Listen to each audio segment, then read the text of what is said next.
Hey everyone, this is Ursula Cockrell. I haven't made a video in a while, but I did want to give you an update on kind of what's going on in my life. If you haven't noticed, I've really taken quite a long while off from making any longer videos.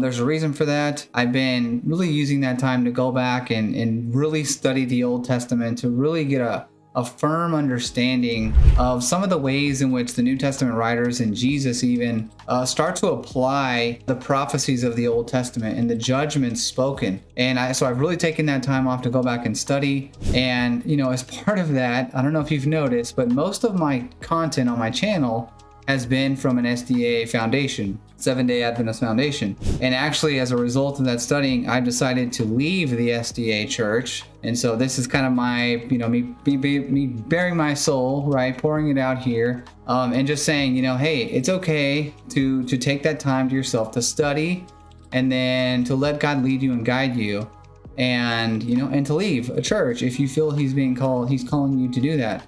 And so I have reasons why I left the SDA church.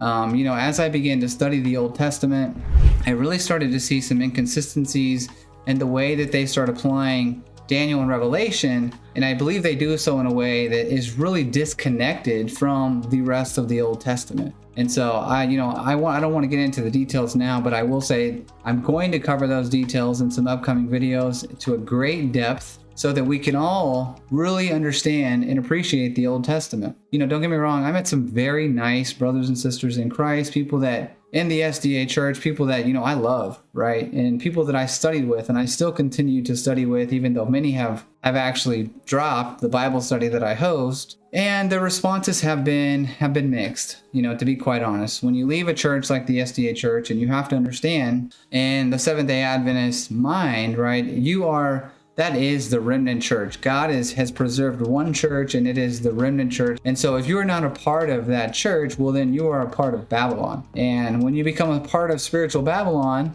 I hate to say it, right, but you are lost in a sense. And so the mission, what the Seventh-day Adventist lives to do is right, to seek and save that which he thinks is lost. And that is those who are in Babylon. And so me leaving the SDA church, well, now I have become a part of Babylon in their eyes. I've met so many nice, good people there, and it's the mixed response I've gotten has been it's been kind of disheartening. Some have been really encouraging, while others, pretty much just like I just said, they will tell me, hey, you're doing the work of the enemy. You're in Babylon. We're praying for you earnestly for your soul. So what I want to do over the next however many videos is really take a look at, and I'm not just going to pick on the SDA church, because I believe there's a general ignorance in most churches today. We don't really understand the Old Testament, right? We pick up in the New Testament, or we start to read some of these prophetic books like Daniel and Revelation, and we start to apply these prophecies in a way, and from a modern perspective, right? How does this thing apply to me? And I think one thing that we completely lose sight of is that Daniel, Revelation, the New Testament writers, Jesus, what they are doing is they are taking the Old Testament and they are showing you the fulfillments of these things. And so we really need to truly understand, okay, what was the Old Testament speaking about when it's proclaiming judgments and like Deuteronomy 28 and Leviticus 26, the covenantal blessings and cursings, right? These things, it's vital we understand they are and who they're spoken over.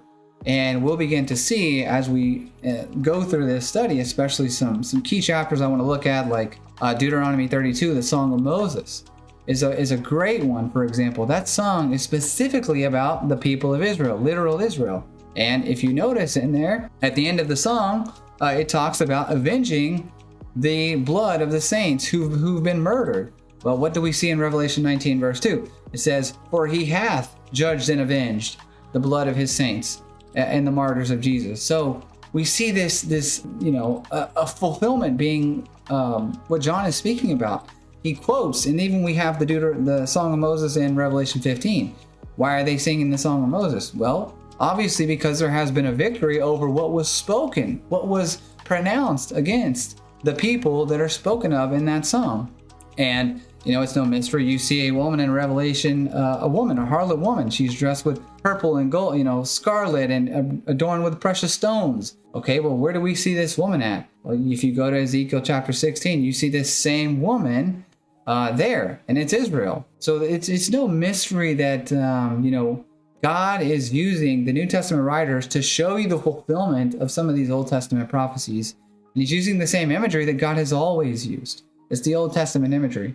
And I feel that we've really become, and this, again, this was on me too, because in my own ignorance, I didn't understand these things. But as I began to study the Old Testament and some of Jesus's own sayings, right? He says in Luke 21:24, these be the days of vengeance, wherein all things which are written will be fulfilled. He's speaking about the destruction of 70 AD. And if you go back and just do a word study on vengeance, it's very interesting in the Old Testament because the vengeance was spoken over Israel when God would again revenge and avenge the blood of his servants, the prophets.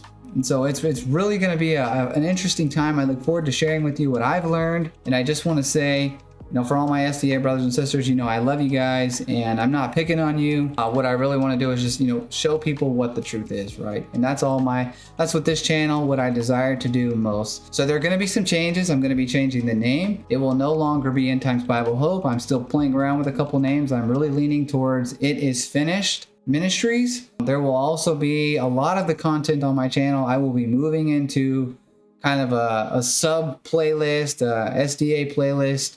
But again, I don't want to remove that content right now. I want to keep it for the time being. I may remove it in the future, but just know that many of those things that I formerly taught, sadly to say, maybe sad for some, I don't really think so for me, but I don't really hold to many of those beliefs in the fulfillment of Revelation as I used to. So I look forward to sharing with you what I've learned, and I hope it's a blessing to you guys, and I hope that you will continue to share these videos, and I look forward to next time. Thank you and God bless.